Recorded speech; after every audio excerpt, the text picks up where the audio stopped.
Bonjour, je souhaitais absolument être parmi vous aujourd'hui pour ce 50e anniversaire de la Fédération française de cardiologie. Je suis extrêmement attachée depuis la petite enfance à la Fédération française de cardiologie et c'est un immense plaisir que de vous parler quelques instants le jour de cette conférence de presse. Alors la Fédération française de cardiologie, c'est vraiment un engagement. J'ai 52 ans, donc la Fédération avait 2 ans quand je suis née.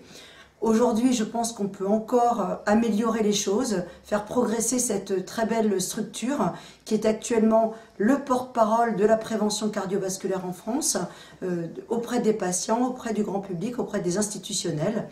Et donc, nous allons réfléchir ensemble à quelques idées pour l'avenir de la Fédération française de cardiologie. Ces idées, elles ont été réfléchies en bureau, elles ont été réfléchies avec le conseil d'administration de la Fédération française de cardiologie et bien entendu avec l'équipe de la délégation nationale. Donc nos idées, c'est déjà agir auprès de populations plus ciblées, populations innovantes comme les enfants, les adolescents, les jeunes adultes, au travers des parcours du cœur scolaire, mais également parcours du cœur qui serait un véritable parcours santé, avec le concours du rectorat, des conseils généraux, des conseils régionaux des différentes régions, puisque nous avons 26 associations régionales en France. Donc un parcours qui débuterait dès la rentrée scolaire, avec des ateliers éducatifs auprès de nos enfants sur l'activité physique, le tabac, une vie 3 gestes, et puis l'alimentation.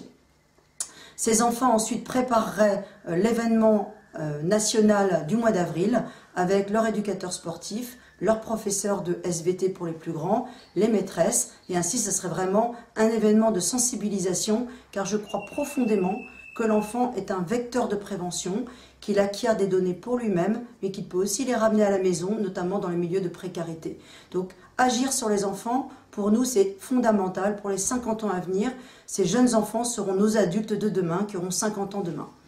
La deuxième cible, ce sont les 40-50 ans, donc des gens qui sont en pleine activité, en pleine maturité professionnelle, qui n'ont pas le temps de se dépister, qui n'ont pas le temps d'aller voir le médecin généraliste.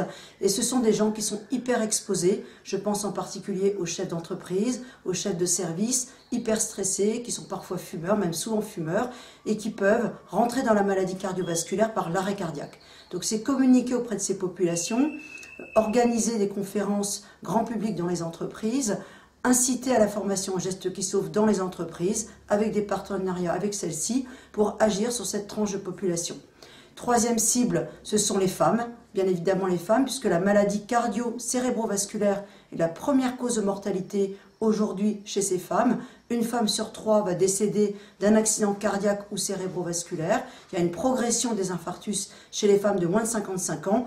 Il y a vraiment une urgence en la matière pour se préoccuper de ces femmes aux 3 phases clés, la grossesse, la contraception et la périménopause. Donc c'est vraiment une thématique extrêmement importante. Elle fait d'ailleurs partie des états généraux vers un plan cœur. Ce sont les femmes les grandes oubliées et nous devons agir sur cette cible de population. Ces femmes sont aussi des mères, donc elles peuvent aussi agir sur la prévention de leurs enfants et c'est également elles qui sont les vecteurs de prévention au sein de leur famille. Donc une cible très importante et innovante. La troisième cible, eh bien ce sera, la quatrième cible plutôt, ce sera les seniors. Ne pas oublier les seniors. Et ces seniors sont souvent isolés. Donc là, on aborde l'isolement social. Ce sont des personnes qui sont aussi en précarité. Quand elles sont dans des maisons de santé, elles n'ont pas forcément accès aux préventions cardiovasculaires, au dépistage. Et ce sont des personnes qui peuvent aussi se voir dépister une insuffisance cardiaque, une maladie coronarienne sévère, faire un trouble de conduction brutalement parce qu'elles n'auront pas été dépistées à temps.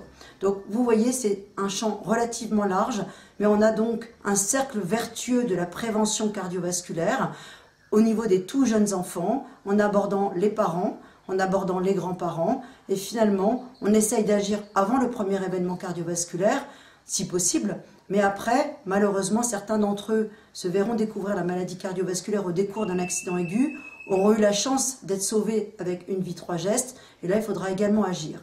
Et on en arrive finalement aux autres projets évolutifs de la Fédération française de cardiologie, c'est-à-dire les clubs cœur et santé. Vous avez vu que Mireille Brochier est très attachée au club cœur et santé. J'y suis également extrêmement attachée. Aujourd'hui, nous avons 200 clubs cœur et santé. Ce n'est pas assez, on peut faire mieux, car en France, on n'a pas assez de personnes finalement qui vont en rééducation cardiovasculaire. Hervé Douard, qui est ici présent aujourd'hui, pourra vous en parler également. Mais nous devons absolument développer cette phase 3, c'est-à-dire des patients qui ont fait l'accident cardiaque, qui ont des facteurs de risque, qui vont aller en rééducation, ce qu'on appelle la phase 2, puis ensuite dans un club cœur et santé. Mais ces clubs cœur et santé, ils peuvent évoluer. On peut y mettre de la relaxation, on peut y mettre de l'alimentation, en plus de l'activité physique. Donc faire un véritable accompagnement éducatif qui va sensibiliser ces patients, renforcer leur observance au traitement, en y invitant également les conjoints. C'est très important d'y associer la famille. Donc voilà, ce sont les messages forts pour cette Fédération française de cardiologie. Je n'oublierai pas bien entendu la recherche, qui est notre mission fondamentale également, en développant 2 axes de recherche. Encore une fois les enfants, pour accompagner un plan de recherche dans les cardiopathies congénitales, mais également dans l'hypertension de l'enfant. C'est très important. Évoluer également vers la miniaturisation des appareils. Je mange mes mots. Donc, on a parlé du cœur artificiel. Bien, par exemple, les cœurs artificiels aujourd'hui sont trop gros pour les thorax de femmes. Ils sont beaucoup trop gros pour nos jeunes enfants. Eh bien, on pourrait imaginer un plan de recherche plus vaste sur la miniaturisation de ces cœurs artificiels. Donc, ça pourrait être un axe de développement.